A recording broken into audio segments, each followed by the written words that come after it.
Hey guys, it's Holly. Welcome back to my channel and welcome back to my single parent video series. So I was on vacation last week. I went out of state up to Washington State and Idaho for about 3.5 days. I do go up there at least once every few months. And so as a single parent, also it's harder to prepare for a trip and then when you get back to get everything back in order from that trip.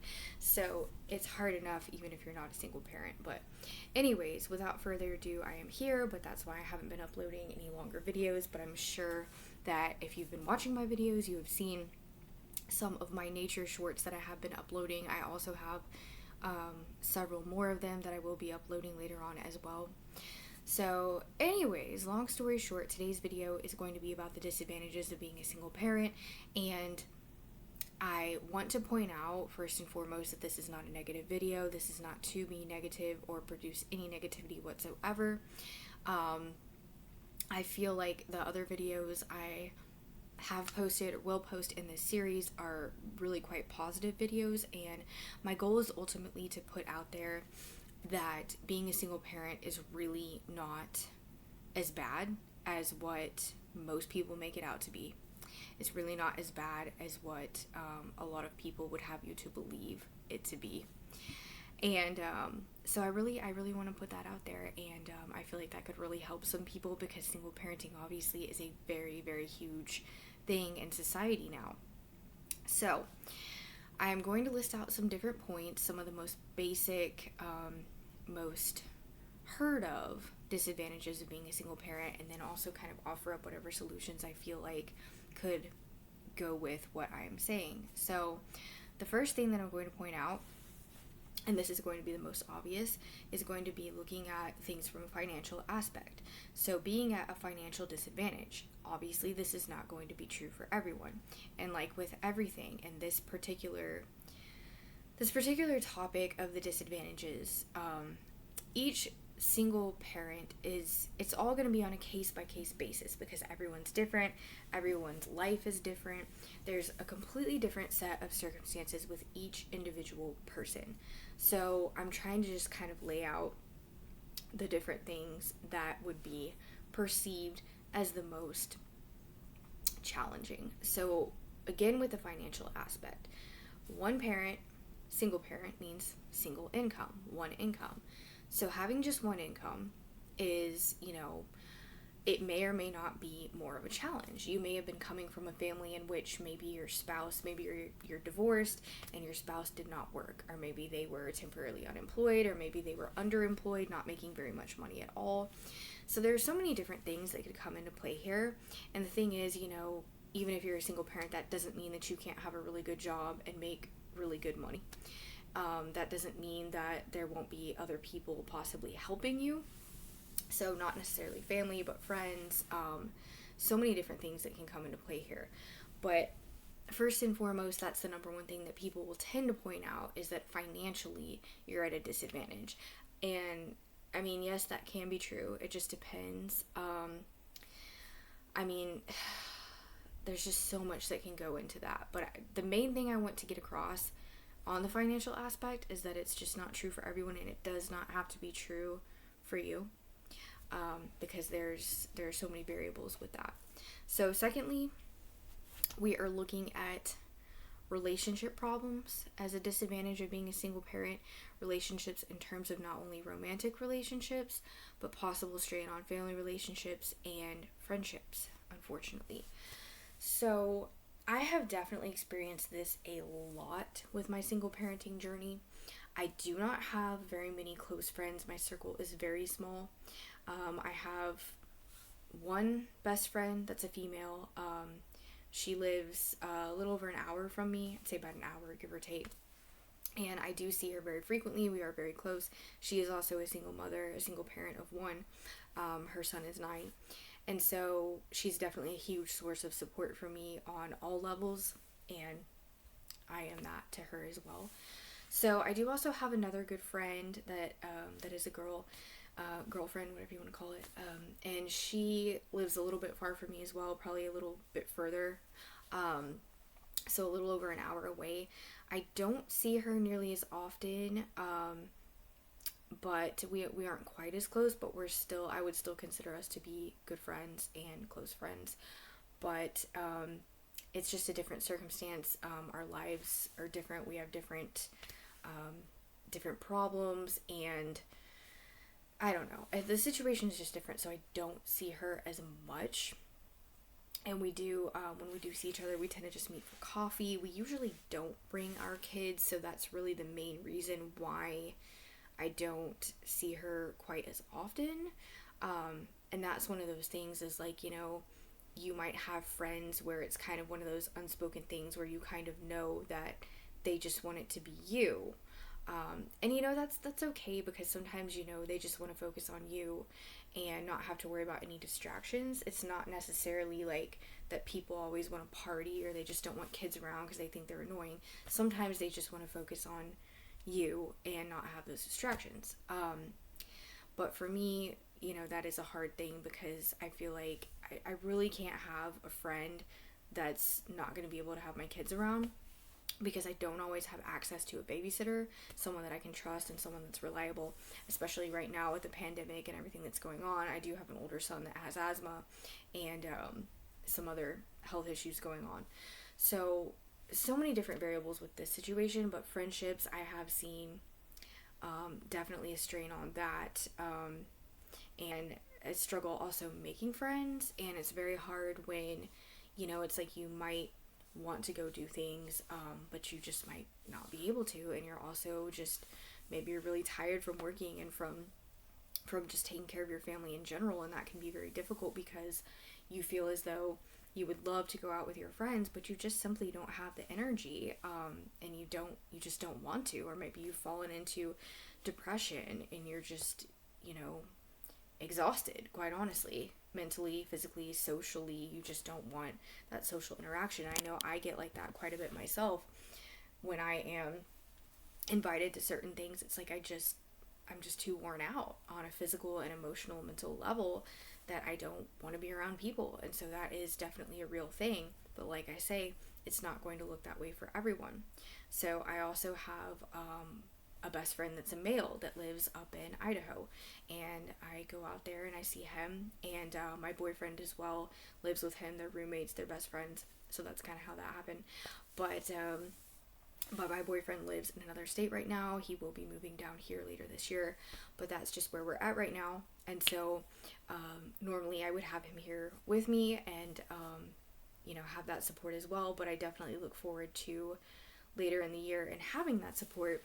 So that's definitely something to look forward to as far as I am concerned. So as far as romantic relationships being strained, it's kind of self-explanatory, but if you are trying to date and you are a single parent, obviously it's going to be different, it's going to be harder. But like I said in one of my previous videos in this series, it also really helps you to weed through people that you don't want in your life, and helps you to choose someone that's going to be good for you and your children or your child, someone that's going to be nurturing and help and be there to help you. Because as a single parent, the last thing you want is to be with somebody that doesn't really want your kids around, to be with somebody that's not going to help you. Because honestly, as a single parent, at least for me, in the back of my mind, I'm thinking, okay, is this person going to be able to help me to an extent? What are they going to be able to offer to me and my children? And is this someone that's going to be family oriented and help me and be there for us as a whole, as a family unit? And so that's something that you really do have to look at, and always put your children first no matter what. So, and that can be very difficult for some people that maybe don't have children, or maybe they're in a situation where the other parent keeps the children most of the time, or maybe they just get their children every other weekend, and so they're not seeing it from your point of view that, hey, you're busy, you've got a million things to do, and it just kind of shows you, and it shows you really quick who is going to be there for you and who isn't, and who's going to be in your best interest as a romantic partner. So also, if you are already in a romantic relationship, it can put strain to an extent depending on how the other person views your parenting. Do they agree with your discipline? Do they feel like you're giving them enough time? Things of that nature can definitely play in. And as far as me personally, what I've experienced in romantic relationships as far as being a single parent is, fortunately, out of the romantic relationships that I've had over the last several years, I don't think there's really been anyone in particular that was not pretty family oriented. I think everyone I've dated has really been really helpful in a sense of being willing to be there. I dated one guy that on like our second or third date, my son had a stomach virus, and he actually went with us to the doctor's office. So I thought that was really quite awesome. Unfortunately, he and I were not compatible on other levels, but I also dated another guy that was very he was very happy to just have my son with us just all the time. He would come over, he'd stay the night, he'd stay for the weekend, and he was perfectly fine with that. So it really just depends. You really want to choose a partner that's going to be family oriented. And so ultimately, fortunately, like I say, everyone I've dated has been really good about that, and they've been like, okay, well, bring your kid or bring your kids to the park or whatever, and we'll just have a date at the park, we'll have a picnic, or we'll take the kids to the museum, or anything. You want someone that's going to be like that, because otherwise it's just going to create a whole nother animal of stress that you don't need as a single parent. You really need to try and minimize your stress and simplify your life as much as possible as a single parent. So I think there was one guy I dated, this was about 4 years ago, and it was pretty brief. I think I dated for like maybe a month. But unfortunately I didn't devote too much time and energy to this person, but he was a nice guy. He definitely put forth effort to an extent. I mean, he was okay. Like, he was a good guy, but he was very adamant on not having my son around when we would go out and we would do anything. I would come over or whatever. He just did not want my son around. And I finally asked him, like, okay, why is it that you don't want my child around? And he was just like, well, the truth is, it's just that my family, growing up, I was introduced to my stepdad very early on, and then my mom would bring all these different guys around, and she would just introduce them to me right away. And so it was really just kind of like a personal experience of his, which I understood. But in the same point, with me being in the situation, the circumstance that I was in, I could not make that work, because I really needed someone that was going to, not tell me, okay, I can't see you unless your child's not with us. And that might be something that, a lot of people might view that as, you shouldn't introduce your children to your significant other too soon. And I definitely understand that perspective. And you may be coming from that perspective. You may feel that you don't want your children to be introduced to someone that you're dating too early on. But in the same point, it's just going to depend on your circumstances. And I know for me and for a lot of other single parents, you don't always have somebody that you can call to watch your kids, babysit your kids.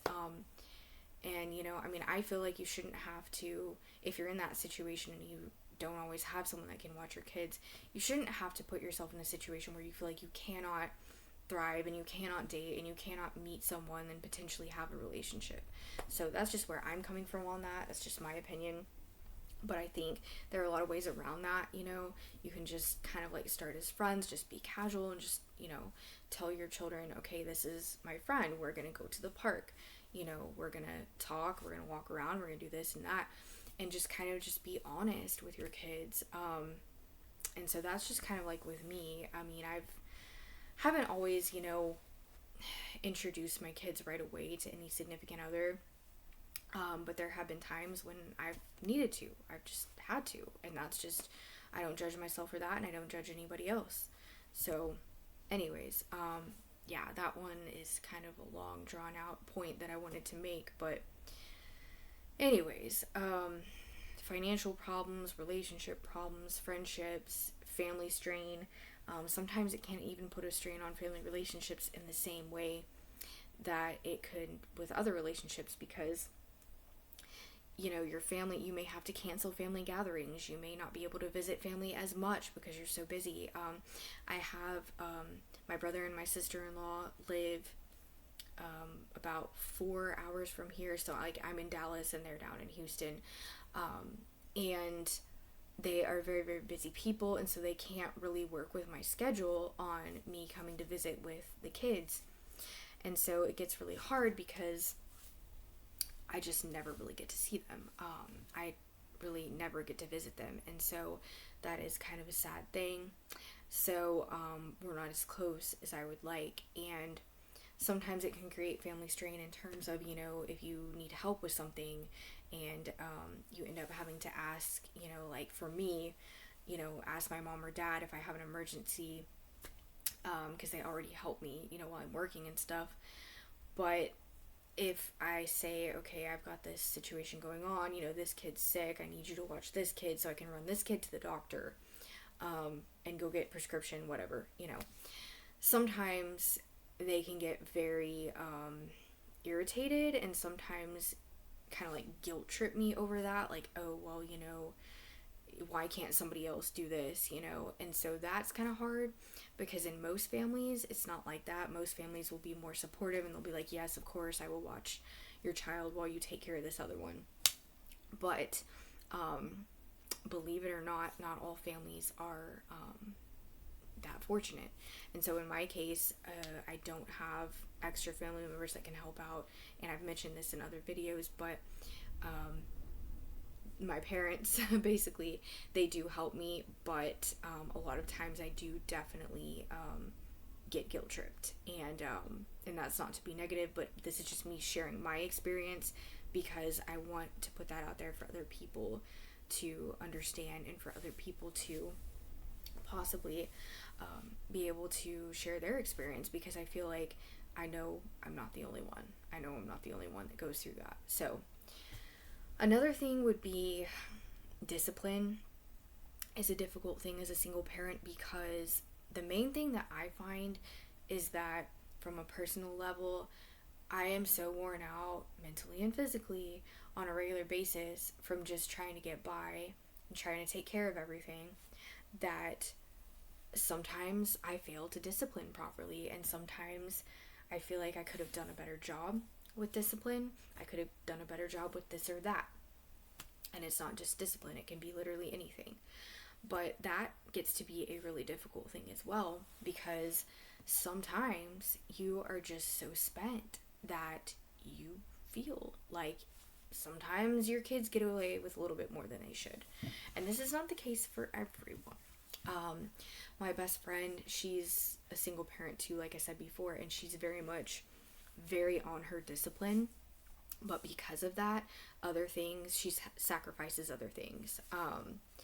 Definitely a lot of other things have been sacrificed because of that. And so on the other hand, I'm kind of the type of person that tends to sacrifice discipline to an extent. I have different methods that I use as far as discipline is concerned, but ultimately I really try to, when my child does something wrong, I try to just really have a talk with them and just get my point across that, like, hey, this is what went wrong, this is how we fix it, this is how we're not going to do this again. And instead of focusing so much time and energy, because I feel like discipline doesn't always have to be something that's, yelling, screaming, so much energy put into it. And I feel like that's something where a lot of people go wrong, is they will put so much energy into disciplining. So, and I'm not saying that you shouldn't discipline, because obviously discipline is very important. We have to discipline our children. But one of the disadvantages of being a single parent, and from what I've heard from a lot of other single parents, is that yes, sometimes our children do get away with a little bit more than what they should. And this is also partially because sometimes we might not be in the same room with them when they're doing something they're not supposed to, or watching something they're not supposed to. And a lot of that can go for older children as well, preteens, teenagers, etc. So just something to consider on that. Going back to the financial aspect of things, another problem that people can face as single parents is not getting a lot of quality time with their children, because they are so horribly busy trying to make ends meet financially, trying to take care of everything and everybody. and they might be working extra hours, overtime, maybe picking up a second or even third job these days, this day and age in society, which really sucks. But that's something to consider too, is that is definitely a thing. Now for me, I work part-time now, but even when I was working full-time, when my oldest son was young, I never worked more than about 8 hours a day, and usually it was actually less than that. Sometimes it was 5 or 6. It just really would depend on the day, and that was about 5 days a week. So ultimately, I feel like I never really felt like I didn't have enough time with him. But I guess the thing was, whenever I was home from work, it would feel like I was so busy with other things such as cleaning, cooking, preparing meals, taking care of things around the house, fixing things, yard work, trying to take care of myself in terms of, getting a workout in, making sure we're eating healthy, and meditating on occasion. So all these things. And so I think I always kind of felt, to an extent, like maybe we just didn't have enough time to just play together and just to really just be relaxed and just have free time on our hands. There was very, very little of that. And so now, I do find similarly that I do still struggle with that with 2 kids now. My sons are 3 and almost 7. And so sometimes, yeah, I just feel like I wish we had more time to play. I wish we had more time to just, relax and just sit around and watch a movie or two. But more often than not, I do find myself cleaning, meal prepping, taking care of them physically, all of these other things that have to be done. And so not like we don't play, but yeah, that would definitely be another thing that I would consider, and that I would, point out in this video. So those are the main points that I was going to go over today as far as disadvantages. There are more, obviously. I mean, really, the list is endless. Same with advantages of being a single parent.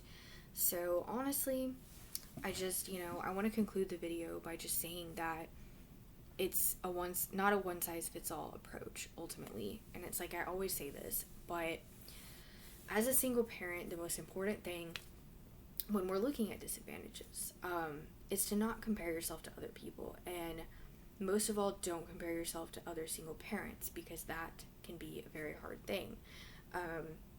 I know me as a single parent, comparing myself to other single parents that have more support than I do from their families is really hard and creates a lot of depression for me and a lot of mental health turmoil.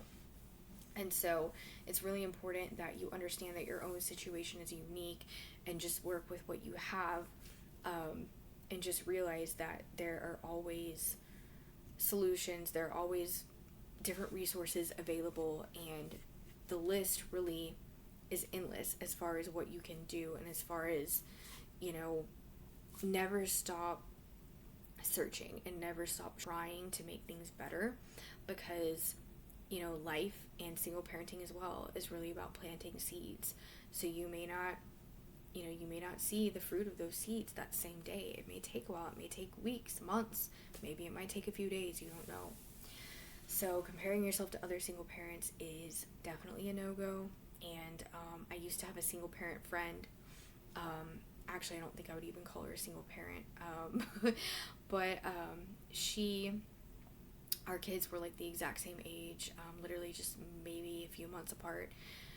And when she had her baby, she had so much support. Like, there was basically a family at our church that just took her in, and they basically kept her child for her, and she ended up actually moving out on her own and just asked if her baby could stay there and they could take care of the child, which they did.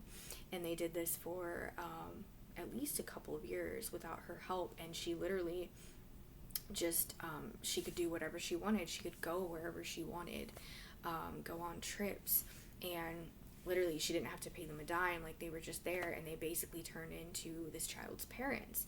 And so looking back, at the time, I would get kind of jealous, because I would be like, wow, like, she's doing all this stuff and she's just going out and doing this and that, and you know, she doesn't even have to worry about her child. Like, her child's just cared for. And the thing is, though, is with that situation, that obviously came with a very heavy cost for her, and I think it created a lot of depression.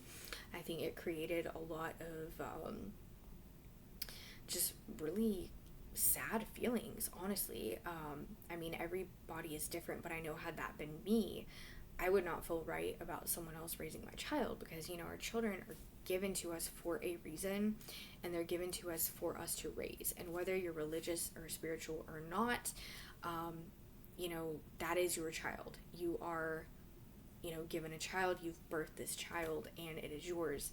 And, you know, that doesn't mean that you can't decide to give your child up for adoption if that's what you feel is best, or whatever the case may be. But ultimately, the child is yours to care for. So anyways, that's really all I have to say about that. But yeah, long story short, guys, just don't compare yourself to other people or other single parents. And that's where I'm going to end this video. Our next video will be on, I think I'm going to do the next one on recommendations and tips as far as being a single parent, and just kind of offering general advice. And I don't know if that's going to be my last one or not. I'll probably do 2 more. Anyways, I'll see you guys in the next video. Thanks for watching, and I try to make this as short as I could. I'm 26 minutes. So I'll see you guys next time. Bye.